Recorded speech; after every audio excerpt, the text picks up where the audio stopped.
Dear viewers, আসসালামু আলাইকুম। দেশ ও দেশের বাইরে থেকে যে যেখানে বসেই আজকে আমার উন্নত মানের থাই পাঙ্গাস মাছের পোনার ভিডিও দেখতেছেন, তো আপনাদেরকে অসংখ্য অসংখ্য ধন্যবাদ। তো চাষি ভাইরা, মূল ভিডিও শুরু করার আগে ছোট্ট একটা রিকোয়েস্ট, ভিডিওটা স্কিপ করে দেখবেন না, সম্পূর্ণ ভিডিও দেখুন, নাইলে বুঝতে পারবেন না থাই পাঙ্গাস মাছ কীভাবে চাষ করতে হয়।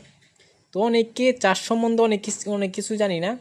দুজি আপনারা থাই পাঙ্গাস মাছ চাষ করতে চান, অনেকে কিন্তু পরামর্শ অনুযায়ী আমরা মাছটা অতি তাড়াতাড়ি বাজারজাত করতে পারি না। তো অবশ্য আমাদের থেকে পরামর্শ নেবেন, 3.5 মাসে বাজারজাত করুন থাই পাঙ্গাস মাছের পোনা। তো অবশ্য আপনারা যদি এক গ্রেডিংয়ের মাছ নিতে চান, তো অবশ্য আমাদের ভিডিও স্ক্রিনে নাম্বার যোগাযোগ করে এক গ্রেডিংয়ের মাছ তাড়াতাড়ি নিয়ে সংগ্রহ করে চাষ করুন। তো চাষি ভাইরা, আপনারা যদি মাছটা ভিডিও স্ক্রিনে দেখে আপনারা বলবেন যে কোন সাইজটা লাগবে, অবশ্য এই সাইজটা আমরা গ্রেডিং দিয়ে মাছটা দেওয়ার চেষ্টা করব। তো চাষি ভাইরা, আপনারা যেই মাছটা দেখতে পারতেছেন ভিডিও স্ক্রিনে, এটা হচ্ছে 2500 থেকে 3000 পিসে 1 কেজি। এই মাছটা আমাদের কাছে অ্যাভেলেবেল রয়েছে, আপনাদের যার যত পিস লাগে অবশ্য নিতে পারবেন। তো এই মাছটার সবার চাহিদা।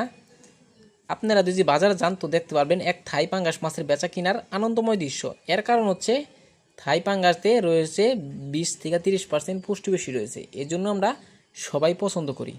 তো চাষি ভাইরা, আপনারা যে মাছটা দেখতে পারতেছেন, এই মাছটা আপনারা যদি চাষ করেন অবশ্য আপনারা মিক্সড চাষ করবেন, তাহলে থাই পাঙ্গাসের সাথে কয়েকটা মাছই আপনারা চাষ করতে পারবেন, কোনো খাবার লাগবে না। থাই পাঙ্গাসে যে খাবার দিবেন, এই খাবারের সাথে অন্য অন্য মাছের পোনাও কিন্তু আপনার চাষ সফলতা হতে পারবেন। তো এই যে দেখেন কত সুন্দর লাগছে থাই পাঙ্গাস মাছের পোনা বেড়া। আমার চ্যানেলে যদি নতুন হয়ে থাকেন অবশ্য নিত্য নতুন ভিডিও পেতে চ্যানেলে সাবস্ক্রাইব দিবেন পরবর্তী ভিডিও দেখার জন্য।